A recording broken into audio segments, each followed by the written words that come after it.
boa noite, boa noite a todos. Bom dia, boa tarde para quem vai nos assistir posteriormente. Como sempre fazemos, todos os domingos, às 19 horas, esse Evangelho no Lar, convidando sempre Jesus para nos visitar. Então, hoje não é diferente.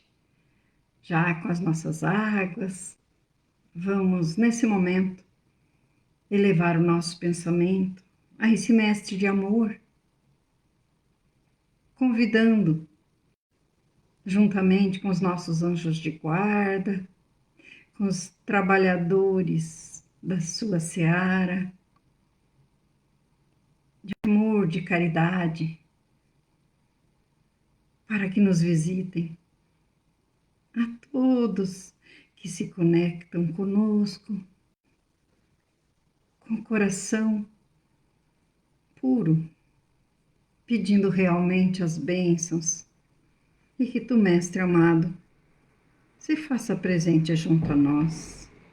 Abençoa-nos, ampara-nos, fluidifica nossas águas, e que possamos todos estarmos receptivos às tuas amorosas bênçãos, que a tua luz vá chegando a cada cantinho do ambiente que nos encontramos, iluminando também nossa mente, nosso coração, para que possamos ser instrumentos da tua vontade, da tua paz, do teu amor e da tua luz, onde quer que estejamos. Convidamos a todos vós, benfeitores amigos, a ti, Mestre amado, para ficarem conosco, nos acompanharem em mais este Evangelho no Lar. Que assim seja. Hoje, para quem gosta de nos acompanhar, nós vamos estudar um pouquinho do capítulo 14, que nos fala honra teu pai e tua mãe, mais precisamente falando da piedade filial.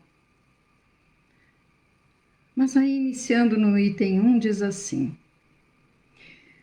Tu conheces os mandamentos. Não mates, não cometas adultério, não roubes, não levantes falso testemunho, não defraudes ninguém, honra teu pai e tua mãe. E esse honra teu pai e tua mãe, esse mandamento também está lá em Marcos, capítulo 10, versículo 19. Está também em Lucas, capítulo 18, versículo 20. E está em Mateus, capítulo 19, versículo 19. Para quem nos acompanha, às vezes gosta de olhar na Bíblia. No item 2 diz: honra teu pai e tua mãe, para viveres muito tempo na terra que o Senhor, teu Deus, te dará. Isso está no Decálogo, no Êxodo, capítulo 20, versículo 12. E no item 3, aí começamos realmente a piedade filial, que diz assim o Evangelho: o mandamento, honra teu pai e tua mãe, é uma consequência da lei geral de caridade e de amor ao próximo, pois não se pode amar ao próximo sem amar a seu pai e sua mãe. Mas a palavra honra contém um dever a mais para com eles, o da piedade filial. Deus quis mostrar através disso que é preciso acrescentar ao amor o respeito, a atenção, a submissão e a condescendência, o que implica a obrigação de cumprir para com eles e de uma maneira ainda mais rigorosa tudo o que a caridade determina em relação ao próximo. Esse dever estende-se naturalmente às pessoas que estão na posição de pai e mãe e que, por isso, tanto mais merecimento têm, quanto menos obrigatório é seu devotamento aos filhos. Deus sempre pune de maneira rigorosa toda violação desse mandamento. Aqui, quando o Evangelho nos fala, que esse dever estende-se naturalmente às pessoas que estão na posição de pai e mãe, dá para perceber que está falando aqui daquele que cria o filho ali, daqueles que criam o filho alheio, que dão amor ao filho alheio, às vezes suprem todas as necessidades e ainda dão carinho, dão amor. Então, esse que recebeu tem esse dever, o dever de filho também, ter piedade, é a piedade filial que nos fala o Evangelho. Honrar seu pai e sua mãe não é apenas respeitá-los, é também assisti-los na necessidade, é proporcionar-lhes o repouso na velhice, é cercá-los de solicitude como fizeram por nós na infância. E aqui também diz assim: Deus quis mostrar através disso que é preciso acrescentar ao amor o respeito, a atenção, a submissão e a condescendência, o que implica a obrigação de cumprir para com eles e de uma maneira ainda mais rigorosa tudo o que a caridade determina em relação ao próximo. E muitas vezes tratamos o próximo melhor que os nossos pais. Às vezes os colegas de trabalho, às vezes os amigos e os pais. Às vezes até falamos com os amigos, com os colegas diariamente. E os pais, quando sobra um tempinho, vamos lá. Então, coisinhas que podem ser reparadas, graças a Deus, enquanto estamos por aqui. E diz assim: sobretudo para com os pais sem recursos, mostra-se a verdadeira piedade filial. Satisfazem esse mandamento aqueles que, dando aos pais a justa medida com que não morrerão de fome, acreditam fazer um grande esforço, ao passo que eles mesmos de nada se privam, relegando-os aos mais ínfimos redutos da casa, para não deixar-lhes na rua, enquanto reservam para si o que há de melhor, de mais confortável. Felizes ainda, quando não agem de má vontade e não os fazem pagar o tempo que lhes resta de vida, encarregando-os das fadigas domésticas. Cabe aos pais, velhos e fracos, serem os servidores dos filhos, jovens e fortes. A mãe regateou seu leite quando eles estavam no berço? Contou suas vigílias quando estavam doentes, seus passos para lhes proporcionar o que necessitavam? Não, não é apenas o estritamente necessário que os filhos devem a seus pais pobres, são também, tanto quanto o possam, as pequenas doçuras do supérfluo, as prevenções, os cuidados delicados, que são apenas a renda daquilo que um dia receberam, o pagamento de uma dívida sagrada. Somente nisso está a piedade filial aceita por Deus. Infeliz, pois, daquele que esquece o que deve aos que o sustentaram em sua fraqueza, que, com a vida material, deram-lhe também a vida moral e que muitas vezes se impuseram duras privações para assegurar-lhe o bem-estar. Infeliz do ingrato, pois será punido pela ingratidão e o abandono. Será ferido nas suas mais caras afeições, quiçá desde a vida presente, mas certamente numa outra existência na qual suportará o que fez os outros passarem. É certo que alguns pais ignoram seus deveres e não são para os seus filhos o que deveriam ser, mas cabe a Deus puni-los e não aos filhos. Não cabe a estes repreendê-los, porque talvez eles próprios tenham merecido que fosse assim. Se a caridade estabelece como lei devolver ao mal o bem, ser indulgente com as imperfeições do outro, não maldizer o próximo, esquecer e perdoar os erros, amar até aos inimigos, quanto essa obrigação não é maior em relação aos pais. Os filhos devem tomar como regra de conduta com os pais, portanto, todos os preceitos de Jesus com relação ao próximo. E pensar que todo procedimento censurável com estranhos é mais censurável ainda com os que são próximos, o que seria apenas uma falta, no primeiro caso, pode tornar-se crime no segundo, porque então se acrescenta a falta de caridade à ingratidão. Deus disse: honra teu pai e tua mãe, a fim de viveres muito tempo na terra que o Senhor Deus, teu Deus, te dará. Por que promete como recompensa a vida na terra e não na vida celeste? A explicação está nessas palavras: que Deus te dará. Suprimidas na forma moderna do decálogo, o que lhes desvirtua o sentido. Para compreender essas palavras, é preciso reportar-se à situação e às ideias dos hebreus na época em que foram ditas. Eles ainda não compreendiam a vida futura. Sua vida não se estendia além da vida corporal. Portanto, eram mais intensamente tocados pelo que viam do que pelo que não viam. Por isso, Deus lhes fala numa linguagem do seu alcance e, como para crianças, dá a eles a perspectiva daquilo que pode satisfazê-los. Estavam então no deserto.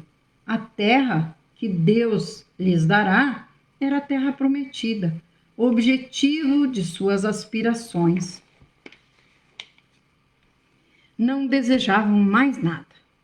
Deus também lhes diz que viverão longo tempo, isto é, que possuirão essa terra por muito tempo, se observarem seus mandamentos.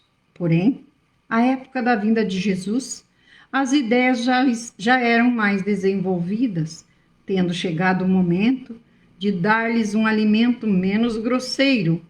Ele os inicia na vida espiritual, dizendo-lhes: meu reino não é deste mundo, é lá, e não na terra, que recebereis a recompensa de vossas boas obras. Com essas palavras, a terra prometida material transforma-se em uma pátria celeste. Também, quando os chama à observação do mandamento: honra teu pai e tua mãe, não é mais a terra que lhes promete, mas o céu.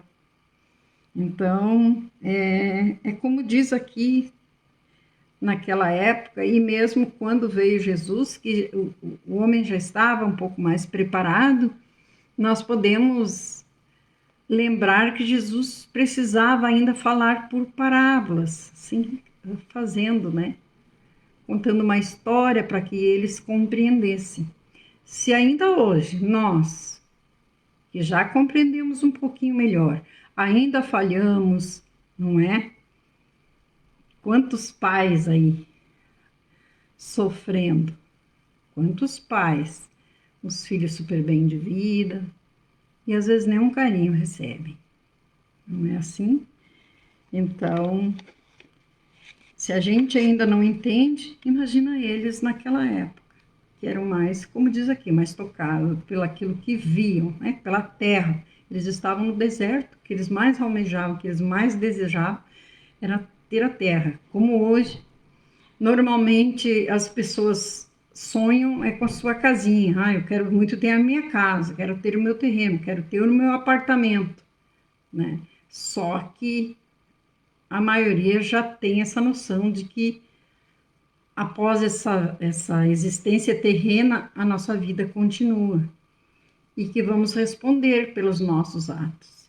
Então, diz assim o roteiro sistematizado que nós trazemos sempre, nos diz assim: qual o verdadeiro sentido do mandamento honrai a vosso pai e a vossa mãe? Ele encerra toda a obrigação dos filhos perante os pais, traduzida pelo amor, respeito, atenção, submissão e condescendência para com eles. É o dever da piedade filial. Honrar pai e mãe é respeitá-los, assisti-los na necessidade, proporcionar-lhes repouso na velhice e cercá-los de todos os cuidados. E o que devemos entender por piedade filial?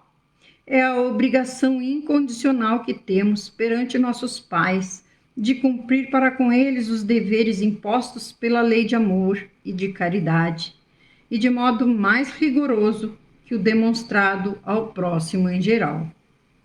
O termo honrai encerra um dever a mais para com eles, o da piedade filial.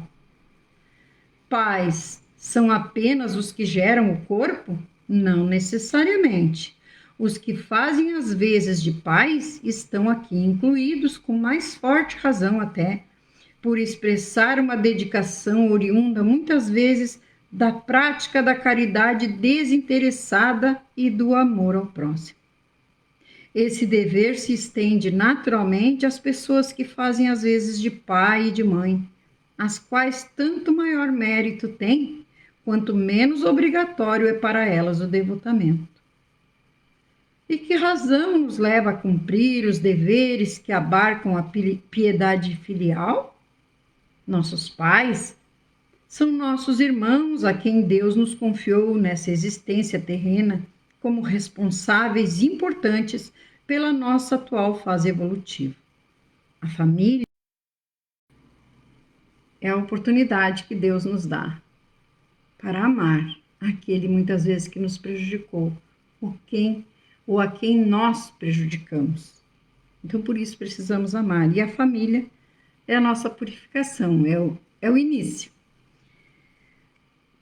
Qual o nosso dever para com os pais pobres? Para com esses é que se demonstra a verdadeira piedade filial. Devemos dar tudo o que há de melhor e mais confortável, além das atenções e dos cuidados amáveis.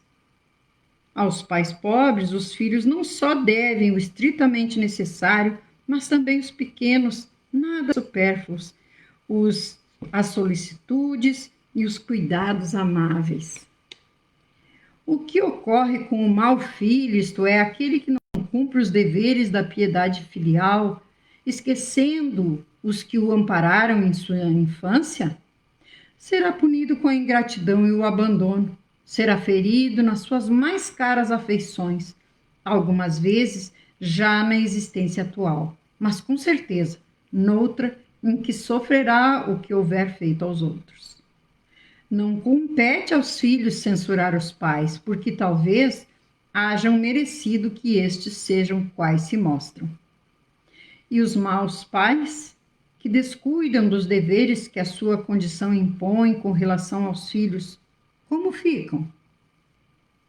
Cada qual deve cumprir o seu papel. O dos filhos é honrar os pais sempre, em qualquer circunstância. Quanto a esses pais, compete a Deus julgá-los e puni-los. Alguns pais descuidam de seus deveres e não são o que deviam ser, mas a Deus é que compete puni-los, e não a seus filhos. Então precisamos ter em mente, né? Não temos que ser juízes de ninguém, e é bem importante lembrarmos disso, não ficarmos julgando. Na verdade, Jesus já nos disse para não julgarmos ninguém, né? Não somos tão devedores quantos, né? Deixa eu ver aqui o o nosso Vivendo o Evangelho, que sempre nos traz alguma colaboração bonita vinda de André Luiz. Então é muito bom, particularmente gostamos. Aqui diz André Luiz falando: hoje e amanhã. Ninguém nega a existência de pais que cultivam o conflito no relacionamento com os filhos, maltratam e humilham, discutem e espancam, abandonam e mentem, desprezam e hostilizam, atormentam e ofendem, descuidam e sacrificam, abusam e censuram, oprimem e condenam, agridem e enganam, ironizam e torturam. É longa a lista de condutas impróprias, mas o Código Divino recomenda honrar pai e mãe, não importando sua condição. É preciso, pois, que os filhos tenham paciência e entendimento, certos de que hoje compreendem os pais difíceis, mas amanhã talvez sejam eles os necessitados de compreensão. Olha aí, André Luiz. E ele segue dizendo: pais e filhos. Há muitos pais que sofrem em silêncio, na intimidade do lar, as agressões dos filhos. Ofertam carinho, mas só conseguem grosseria como resposta. Buscam a compreensão, mas o retorno é o desentendimento. Desejam a paz, mas o resultado é a discussão e o conflito. Oferecem ajuda, mas são alvos de sarcasmo e antipatia. Convidam ao diálogo, mas encontram apenas o verbo de intolerância. Querem convivência amiga, mas são tratados como adversários. Sinalizam boa vontade, mas são atingidos pela revolta. Dão testemunho de irrestrito amor, mas recebem de volta a indiferença. Pais e filhos que não mostram simpatia recíproca são espíritos à procura de reconciliação em nova existência. Aqueles, pois, que ainda não podem amar os pais dedicados, que a bondade divina coloque em seus passos, pelo menos lhes honrem o nome e a presença, certos de que o respeito a esses benfeitores é apenas um raio de luz, mas suficiente para afugentar a escuridão do ódio, abrindo caminho para novas conquistas no futuro. Aí está André Luiz,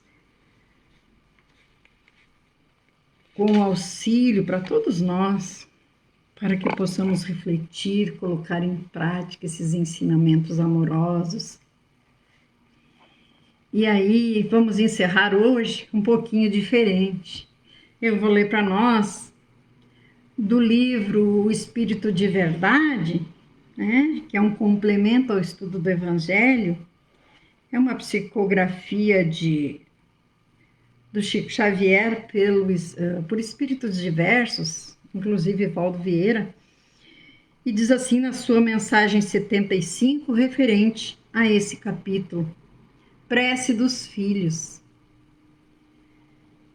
Senhor, que criastes as leis que nos regem e o mundo que nos acolhe, que nos destes a glória solar por luz de vossa onipresença, e o manto estrelado que resplende nos céus por divina promessa de que a vossa misericórdia fundirá em láurea fulgurante de redenção as trevas dos nossos erros, que sois a justiça nos justos, a santidade nos santos, a sabedoria nos sábios, a pureza nos puros, a humildade nos humildes, a bondade nos bons, a virtude nos virtuosos, a vitória nos triunfadores do bem e a fidelidade nas almas fiéis.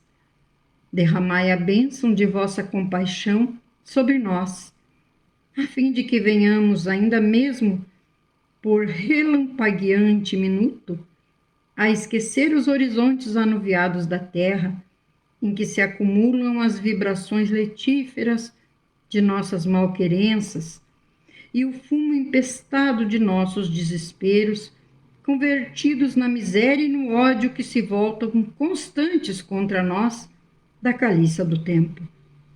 Fazei, Senhor, que se nos dobrem as cervizes sobre os campos do planeta que semeastes de fontes e embalsamastes de perfumes, que engrinaldastes de flores e loirejastes de frutos, e se nos acomode o pensamento na oração, olvidando por um momento só a lei de Caim, a que temos atrelado o carro dos nossos falsos princípios de soberania e de força, ensanguentando searas e templos, lares e escolas, e assassinando mulheres e crianças, a invocarmos a chacina e a violência por suposto direito das nações. E permiti, ó Deus da liberalidade infinita, que, irmanados no santuário doméstico, possamos todos nós, ante a paz que nos requesta ao trabalho, delvando o futuro, louvar-nos o nome inefável, reconhecidos e reverentes por haverdes concedido às nossas deserções e às nossas calamidades a coroa de heroísmo e o tesouro de amor que brilham em nossas mães. Isso nos disse o Espírito Rui. Esta oração, pedindo então que o Mestre Jesus receba nossas palavras de amor, de paz, nosso pedido de misericórdia, de amparo e bênçãos, hoje e sempre, que possamos todos ter uma semana produtiva em todos os segmentos do bem. Livra-nos do mal, fortalece-nos a fé, a sabedoria, dá-nos a coragem para prosseguir de cabeça erguida, por maior que seja o desafio que precisemos enfrentar. Que tenhamos, Senhor, uma semana abençoada, na Tua divina presença, com a Tua luz iluminando nosso caminho. Que assim seja. Muito obrigada. Um beijo no coração, lembrando sempre que temos o atendimento fraterno no Messenger. Temos também estudos para quem assim o desejar. É só deixar uma mensagem no Messenger e vamos conversar, está bem? Temos no canal outros evangelhos, doutrinárias, preces. Todos são bem-vindos. Um beijo no coração. Até o próximo domingo, se Jesus permitir.